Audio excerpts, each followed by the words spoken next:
Hello guys, welcome to the former time YouTube channel. अभी तक हमने मौर्य साम्राज्य के शासक चंद्रगुप्त मौर्य, बिंदुसार और अशोक के दम और उसके अभिलेखों के बारे में समझा है। हमें अशोककालीन अभिलेखों से उस टाइम की राज व्यवस्था, उनकी धार्मिक व्यवस्था, अशोक के द्वारा चलाया गया नया दम, इन सब की जानकारी मिलती है। ये अभिलेख अफगानिस्तान, पाकिस्तान और भारत इस एरिया में मिलते हैं। इनके अतिरिक्त मौर्य प्रशासन की जानकारी में कौटिल्य के अर्थशास्त्र, मेगास्थनीज की इंडिका, रुद्रदमन का जूनागढ़ अभिलेख और विदेशी वृत्तांतों से मिलती है। अर्थशास्त्र में राजा, मंत्री परिषद, उस टाइम के विभाग, अध्यक्ष, राजस्व व्यवस्था, आर्थिक नियंत्रण, गुप्तचर व्यवस्था, दंड व्यवस्था और कूटनीति, इन सब की जानकारी हमें अर्थशास्त्र से मिलती है।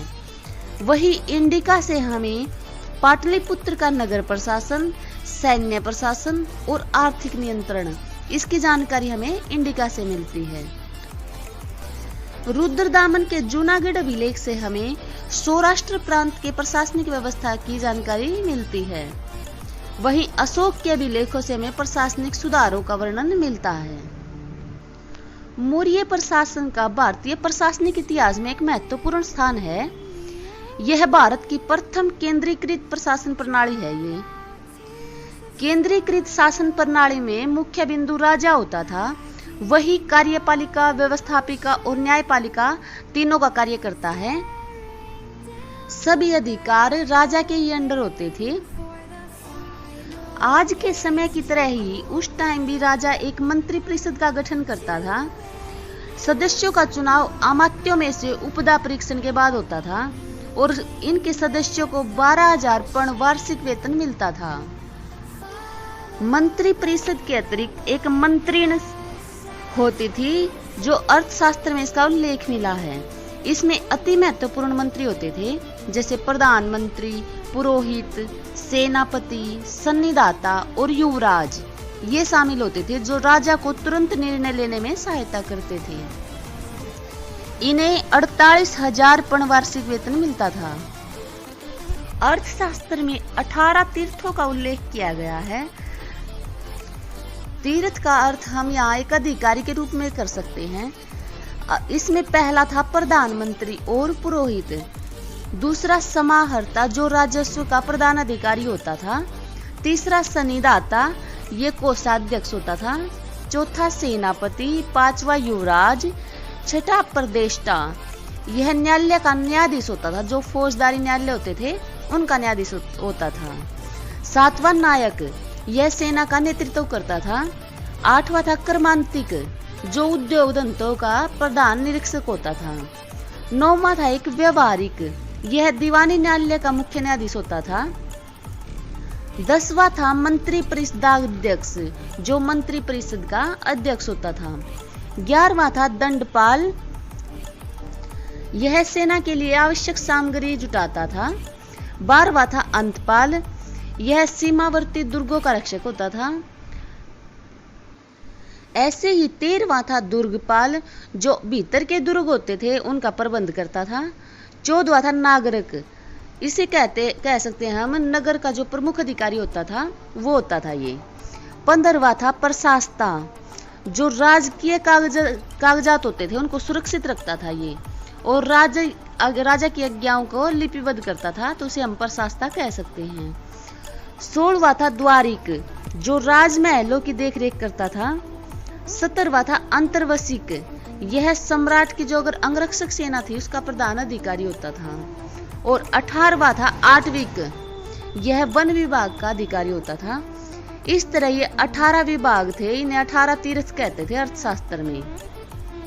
ऐसे ही इससे छोटे थे जिन्हें 26 अध्यक्षों का वर्णन है अर्थशास्त्र में।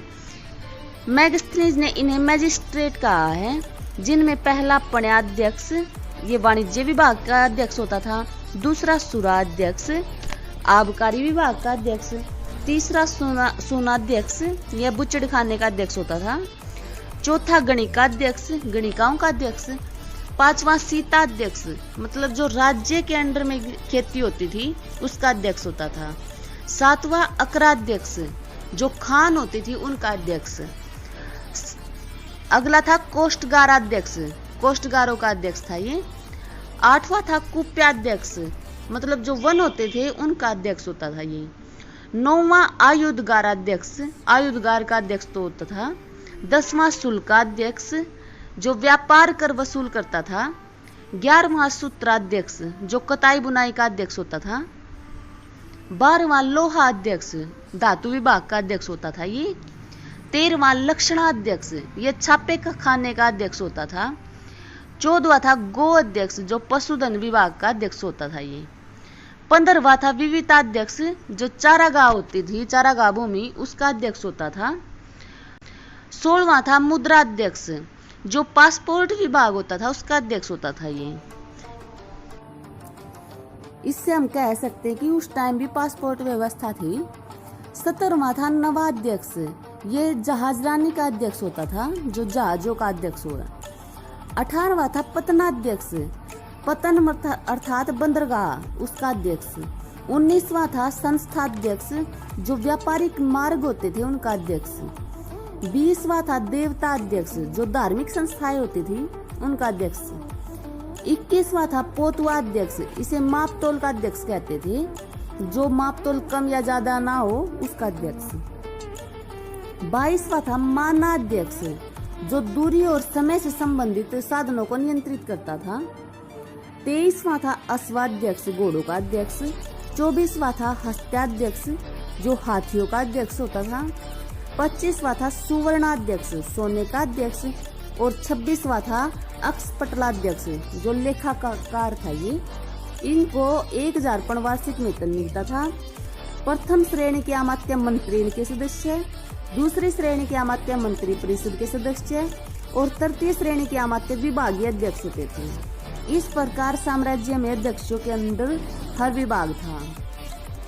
इस तरह केंद्र में यह व्यवस्था थी। केंद्र आगे प्रांतों में बटे थे। अशोक के अभिलेखों में कुमार के अंडर, जो युवराज होते थे या राजकुमार होते थे, उनके अंडर प्रांतों की व्यवस्था होती थी। अशोक के समय 5 प्रांतों में भारत बटा हुआ था। पहला तो उत्तरापथ, इसकी राजधानी थी तक्षशिला। दूसरा दक्षिणापथ, इसकी राजधानी थी सुवर्णगिरी। तीसरा था अवंती, इसकी राजधानी थी उज्जैन। चौथा था प्राची या पूर्वी प्रदेश, इनकी राजधानी थी पाटलिपुत्र। और 5वीं थी कलिंग, इसकी राजधानी थी तोसली। उस समय प्रांतों को चक्र कहते थे और चक्र आगे मंडल में विभाजित थे। मंडल के अधिकारी को प्रदेष्टा या प्रादेशिक कहते थे। आगे मंडल जिलों में विभक्त थे, जिन्हें आहार या विषय कहा जाता था। इसका अधिकारी विषयपति होता था। जिले के बाद की इकाई होती थी स्थानीय, जो 800 गांव का समूह होता था। उसके बाद द्रोणमुख, यह 400 गांव का समूह होता था।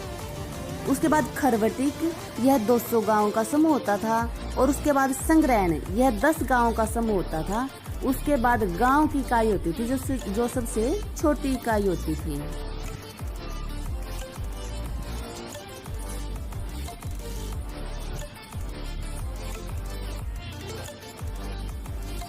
जिले और गांव में 2 अधिकारी होते थे, स्थानिक और गोप। स्थानिक भू राजस्व इकट्ठा करता था और गोप उसे लिखता था। मेगास्थनीज ने नगर के प्रमुख अधिकारी को एस्ट्रोनोमई कहा है, वहीं जिले के अधिकारी को एग्रोनोमई, यही सड़क निर्माण का भी अधिकारी होता था। उसने 6 समितियों का वर्णन किया है, जो 30 सदस्यों के एक समूह द्वारा संचालित होती थी, जिसमें प्रत्येक समिति के 5 सदस्य होते थे। इनमें पहली थी शिल्पकला, दूसरी विदेश समिति, तीसरी जनसंख्या समिति, चौथी उद्योग व्यापार समिति, 5वीं वस्तु निरीक्षक समिति और 6ठी थी कर निरीक्षक समिति। आगे हम मौर्यकालीन गुप्तचर व्यवस्था को देखेंगे। गुप्तचरों को गूढ़ पुरुष कहा जाता था और इसके प्रमुख अधिकारी को सर्पमामात्य है। अर्थशास्त्र में 2 प्रकार के गुप्तचरों का वर्णन है। पहले थे संस्था, ये गुप्तचर संगठित होकर कार्य करते थे, जो 5 प्रकार के होते थे। पहले थे कापाटिक, ये विद्यार्थी वेश में रहते थे। दूसरे उदास्थित, ये सन्यासी के वेश में। तीसरे गृहपतिक, ये किसान के वेश में। चौथे वैदेहिक, ये व्यापारी के वेश में। और पांचवे थे तापस, ये तपस्वी के वेश में। इन्हें संस्था कहते थे। दूसरे प्रकार के गुप्तचर थे संचरा, ये ब्राह्मणशील गुप्तचर होते थे जो 4 प्रकार के होते थे। पहले क्षत्रिय, ये विशेष प्रशिक्षण प्राप्त गुप्तचर होते थे, इनका कोई परिवार नहीं होता था। दूसरे तीक्ष्ण, ये शूरवीर होते थे। तीसरे रसद, रसद क्रूर प्रवृत्ति के होते थे। और चौथे थे परिवारजिका, परिवारजक भिक्षुणी वेश में रहती थी और इसमें अधिकतर वेश्याओं की नियुक्ति की जाती थी। कुछ ऐसे गुप्तचर होते थे जो अन्य देशों में जाकर नौकरी कर लेते थे, उनको उभय वेतन गुप्तचर कहते थे। गुप्तचरों के अतिरिक्त शांति व्यवस्था बनाए रखने और अपराधों को रोकने के लिए पुलिस भी होती थी, जिसे अर्थशास्त्र में रक्षीन कहा गया है। इसके बाद आते हैं राजदूत। पहले 3 प्रकार के राजदूत होते थे। पहले थे निश्चितार्थ, इसके पास अमात्यों के गुण होने चाहिए थे और ये किसी भी देश के साथ कोई भी संधि कर लेते थे। दूसरे थे परिमितार्थ, ये स्वतंत्र होते थे परंतु इन्हें राजा के परामर्श की आवश्यकता होती थी। और तीसरे थे शासनहार, ये मात्र सूचना देते थे। न्याय प्रशासन में मौर्य काल का सबसे छोटा न्यायालय ग्राम न्यायालय होता था और सबसे ऊपर का न्यायालय राजा का न्यायालय। ग्राम न्यायालय के बाद संग्रह न्यायालय, खरवटिक न्यायालय, द्रोणमुख, स्थानीय, जनपद और उसके बाद पाटलिपुत्र का केंद्रीय न्यायालय होता था। न्याय 4 प्रकार से दिया जाता था। पहला धर्म के अनुसार, यह एक सार्वभौमिक कानून होता था। दूसरा व्यवहार के अनुसार, जो पुराने निर्णय हैं उनके आधार पर। तीसरा था चरित्र, इसमें गांव के अपने रीति रिवाज और परंपराओं को ध्यान में रखते हुए निर्णय दिया जाता था। और चौथा था राजाज्ञा, राजा द्वारा बनाया गया कानून। यह तीनों कानूनों से ऊपर होता था। मौर्य काल में कठोर दंड व्यवस्था थी। मृत्युदंड, अंग विच्छेद, कारावास और जुर्माना जैसी दंड प्रचलित थे। आगे आता है राजस्व प्रशासन। कौटिल्य ने इसे 7 स्रोतों का वर्णन किया है, जिनमें पहला दुर्ग, जो नगरों से प्राप्त आय होती थी वो। दूसरा राष्ट्र, जनपदों से प्राप्त। खान, खानों से प्राप्त। चौथा था सेतु, जो फल फूल साग सब्जी इनसे प्राप्त आय होती थी वो आती थी इसके अंतर्गत। पांचवा था वन, जंगलों से प्राप्त आय। छठा था ब्रज, पशुओं से प्राप्त आय। और 7वां था वणिक पथ, जो स्थल और जल मार्ग होते थे उनसे जो कर आता था वो आय का साधन था। ऐसे ही भूमि से भी आय प्राप्त होती थी। पहली थी सीता भूमि, जो राज्य के अंतर्गत आती थी। दूसरी थी बाग, इसमें किसानों द्वारा आय का 1/6 से 1/4 भाग लिया जाता था। जिसमें सरकार सिंचाई करती थी वहां से 1/3 भाग कर के रूप में लिया जाता था। इनके अतिरिक्त भी मौर्य काल में अनेक प्रकार के कर थे, जैसे परिणय कर, यह संकट काल में प्रजा द्वारा वसूला जाता था। विष्टि, यह श्रम के द्वारा। उत्संग, यह प्रजा को राजा को दिया जाने वाला उपहार था। बलि एक धार्मिक कर होता था। हिरण्य अनाज के रूप में न लेकर ये नगद लिया जाता था कर। रज्जु होता था, भूमि की माप के समय लिया जाता था कर। चोर रज्जु है, चोरों को पकड़ने के लिए। विविध है, चारागाह कर। परहीनक है, राजकीय भूमि में पशुओं द्वारा चरने पर लिया जाने वाला अर्जाना होता था ये। कोष्ठेयक होता था, सरकारी जलाशयों के नीचे की भूमि पर लिया जाने वाला कर। पार्श्व कर होता था, व्यापारियों के अधिक लाभ पर वसूला जाने वाला कर। शुल्क होता था, आयात कर। वर्तनी होता था, सीमा पार करने पर लिया जाने वाला कर। अतिवाहिका मार्गदर्शन का कर होता था। गुलमदेय होता था, सैनिकों की फीस। तरदेय होता था, पुल को पार करने के लिए लिया जाने वाला कर। ऐसे ही भोगागम, जो शिल्पी संघ होते थे उनको राजा के द्वारा कोई गांव दे दिया जाता था, जिसका राजस्व वे खुद लेते थे। सेना भक्त कर होता था, जिस गांव से सेना गुजरती है उसमें से सेना का रसद लेना। आयात कर होता था, वस्तु के मूल्य का 1/5 भाग आयात कर लिया जाता था। मिला ले तुम।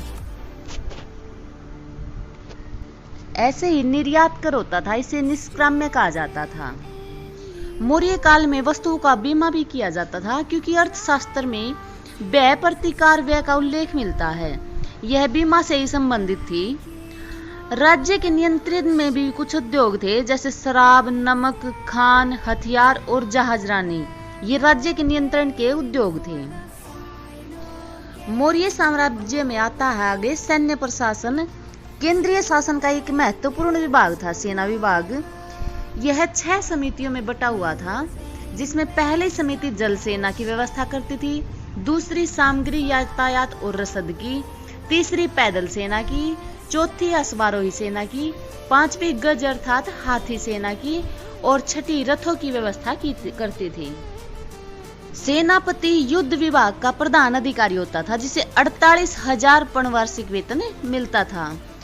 युद्ध क्षेत्र में सेना का संचालन करने वाले को नायक कहा जाता था। अर्थशास्त्र में नवाध्यक्ष नामक अधिकारी का भी उल्लेख मिलता है। कौटिल्य ने पैदल सेना के 6 भागों का उल्लेख किया है। एक स्थायी, दूसरी किराए की सेना, तीसरी युद्ध में विजित सेना, चौथी मित्र राष्ट्र की सेना, 5वीं बंदी बनाए सैनिक और 6ठी जंगली सेना। ऐसे ही 3 प्रकार से युद्ध किया जाता था। पहला था प्रकाश युद्ध, जो आमने सामने लड़ा जाता था।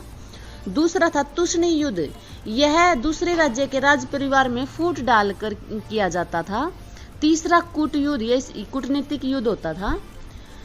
उस समय 4 प्रकार के दुर्गों का उल्लेख मिलता है अर्थशास्त्र में हमें। एक ओदक, जो नदी पर द्वीप बनाए जाते थे।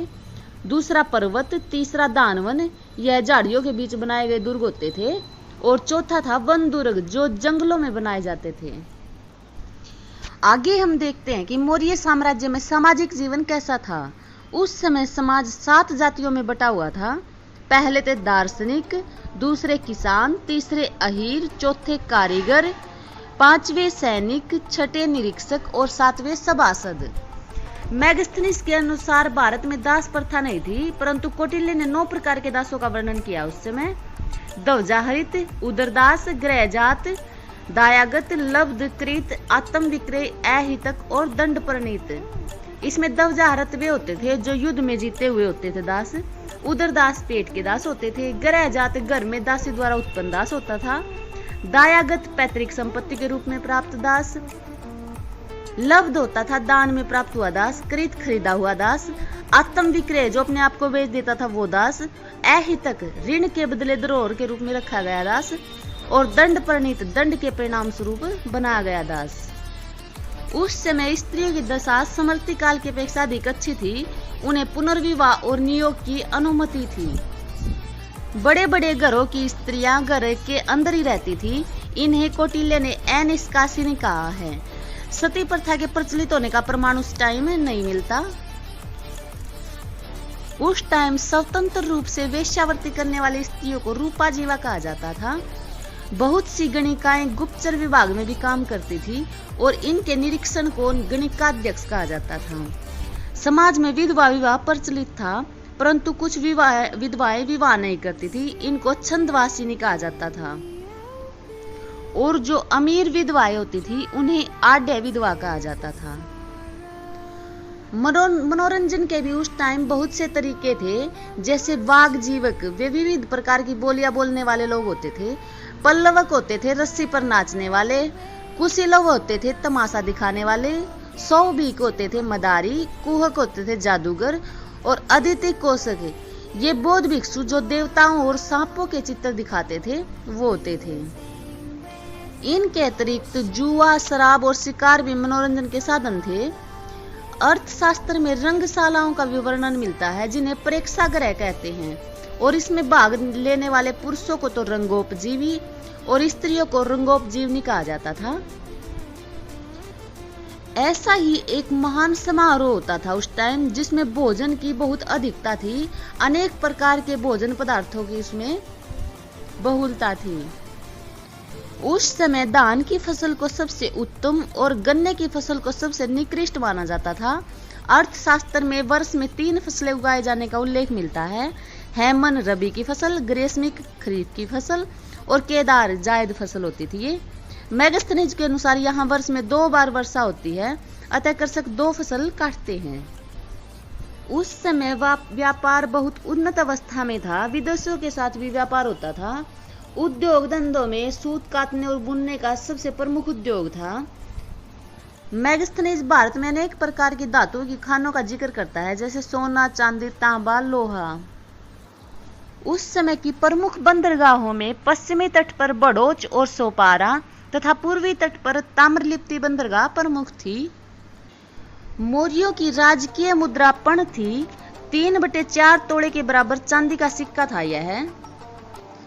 इस समय सोने के सिक्के को निष्क और सुवर्ण कहा जाता था, वहीं चांदी के सिक्के पण, रुपये रूप, कारसापण, दरण और शतमान थे। वहीं तांबे के सिक्के में मासक और काकणी थे। ये तो थी मौर्यकालीन राजनीतिक, प्रशासनिक, आर्थिक व्यवस्था। आगे हम करते हैं मौर्यकालीन कला का। यह 2 भागों में बटी हुई है, राजकीय कला और लोक कला। बौद्ध ग्रंथों में मिलता है कि अशोक ने 84,000 स्तूपों का निर्माण करवाया था, जिनमें 2 महत्वपूर्ण स्तूप हैं, सांची का महास्तूप और सारनाथ का धर्मराजिक स्तूप। मौर्यकालीन कला का उत्कृष्ट प्रदर्शन हमें अशोक के स्तंभों में दिखाई देता है। ये स्तंभ मथुरा में चुनार की पहाड़ियों से लाकर लाल बलुए पत्थर से बनाए गए हैं। ये स्तंभ एकाश्म पत्थर है, मतलब एक ही पत्थर को काट के बनाया गया है, और इन स्तंभों में चमकदार पॉलिश की गई है। ये 30 से 50 फीट लंबे हैं और उनका वजन 1000 से लेकर 1200 मन तक है। अशोक के स्तंभों को 2 भागों में बांटा जा सकता है, एक तो भाग शीर्ष और दूसरा तना। शीर्ष भाग में सबसे ऊपर पशु आकृति होती थी, वो एक चौकी के ऊपर बैठा हुआ था। उससे नीचे आता था कंठ, उससे नीचे आता था कमल का फूल, उसके बाद मेखला और उसके बाद तना आता था। मौर्यकालीन स्तंभों को कई चरणों में बांट सकते हैं। प्रथम चरण में आता है बखेड़ा का स्तंभ। यह मौर्यकालीन पहला स्तंभ है जो बिहार के वैशाली के पास है। इसी में दूसरा है संकीसा का स्तंभ, ये फर्रुखाबाद में है। द्वितीय चरण में आता है रामपुरवा का स्तंभ। इसके शीर्ष पर वृषभ की आकृति है। वहीं लोरिया नंदनगढ़ का है जिस पर सिंह की आकृति है। तीसरे चरण में आता है रामपुरवा का स्तंभ और सांची का स्तंभ। इन दोनों के शीर्ष पर सिंह की आकृति है। चौथा चरण विकसित रूप में है, इसमें आता है का स्तंभ। जो V.S. स्मिथ हैं, उन्होंने कहा है कि यह विश्व में कहीं भी इतनी सुंदर कला का प्रदर्शन हमें नहीं मिलता। सारनाथ में सिंहों के नीचे 4 पशु दौड़ती हुई मुद्राओं में पाए गए हैं, बैल, घोड़ा, हाथी और सिंह। बीच में इनके एक एक चक्कर है। कुल 4 पशु चक्कर चौकी को आवृत किए हुए हैं और प्रत्येक चक्कर में 24 आरे हैं। चौके के ऊपर 4 सिंह 4 दिशाओं में मुख किए हुए उकड़ू बैठे हैं, जो सम्राट अशोक की शक्ति को इंगित करते हैं। सारनाथ के शीर्ष स्तंभ पर 32 आरों वाला एक चक्र बनाया गया है। यह खंडित अवस्था में है अभी, और इसे धर्म चक्र परिवर्तन का प्रतीक माना गया है। भारत का राष्ट्रीय चिन्ह इसी सारनाथ स्तंभ से लिया गया है। इसमें सांची के स्तंभ में भी 4 ही सिंह पीठ छटाए हुए बैठे हैं, परंतु इसमें नीचे दाना चुगते हुए हंसों को दर्शाया गया है। ये तो थी अशोक की राजकीय कला। लोक कला में आता है यक्ष और यक्षणियों के चाहिए हुए एक यक्षी की मूर्ति है जो 6 फीट और 9 इंच लंबी है। यह मौर्यकालीन सबसे उत्कृष्ट मूर्ति मानी जाती है। ये पटना के पास है। दूसरी है प्रखम, यह यक्ष की मूर्ति है जिसे मणिभद्र कहा गया है। तीसरी है विदिशा में यक्षी की मूर्ति और चौथी विदिशा में यक्ष की मूर्ति। ऐसे ही अनेक खंडित मिट्टी की मूर्तियां हमें सभी स्थानों से मिली हैं। मौर्यकालीन संस्कृति बड़ी ही उत्कृष्ट थी, परंतु यह एकाएक कैसे खत्म हो गई। अशोक के बाद मौर्य उत्तराधिकारियों में कुणाल, संपर्ति, दशरथ और वृहदर्थ ने शासन किया।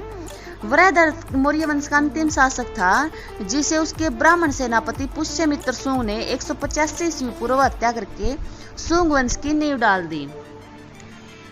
मौर्य साम्राज्य के पतन के कारणों में हमें पहला कारण मिलता है ब्राह्मणों की प्रतिक्रिया।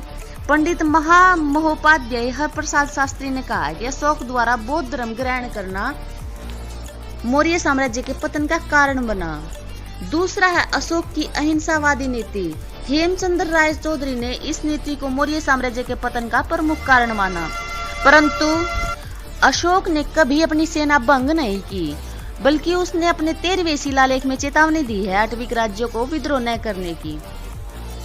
वहीं डी कोशाम्बी एक इतिहासकार हुए जिन्होंने मौर्य साम्राज्य के पतन का कारण वित्तीय संकट बताया है। पतंजलि के महाभाष्य से पता चलता है कि मौर्य शासक अशोक के बाद परवर्ती शासकों ने देवताओं की प्रतिमाएं बनवा कर बेची। वही एक कारण इनका दमनकारी शासन बताया गया है। रोमिला थापर एक इतिहासकार हुए जिन्होंने मौर्य साम्राज्य के पतन का प्रमुख कारण अति केंद्रीकृत शासन व्यवस्था बताई। उन्होंने कहा कि अधिकारी अप्रशिक्षित होते थे, परवर्ती काल में इनका पतन हो गया। वहीं विदेशी विचारों को अपनाया जाना इस वंश के पतन का कारण बताया। सातवां कारण इसमें उत्तरी पश्चिमी सीमा की उपेक्षा को बताया गया है। हिंद, यवन, शक, कुषाण आदि शासकों ने इसी सीमा से भारत में प्रवेश किया और आक्रमण किया। इसके विपरीत चीन के शासक शी हुआंगती ने इनसे अपने राज्य की सुरक्षा के लिए 210 ईस्वी पूर्व में चीन की महान दीवार का निर्माण करवाया। परंतु मौर्य साम्राज्य के पतन का प्रमुख कारण इसके अयोग्य उत्तराधिकारी हैं, क्योंकि कोई भी साम्राज्य तब तक बना रहता है जब तक उसमें योग्य शासक आते रहें। लेकिन अशोक के बाद योग्य उत्तराधिकारियों का अभाव हो गया और इस वंश का पतन हो गया, जिसकी नींव चंद्रगुप्त मौर्य ने 322 ईस्वी पूर्व रखी थी। 185 ईस्वी पूर्व वृहदर्थ के बाद इस वंश का पतन हो गया। तो फ्रेंड्स, ये थी मौर्य साम्राज्य की संपूर्ण जानकारी। आशा करती हूँ आपको ये वीडियो पसंद आई होगी।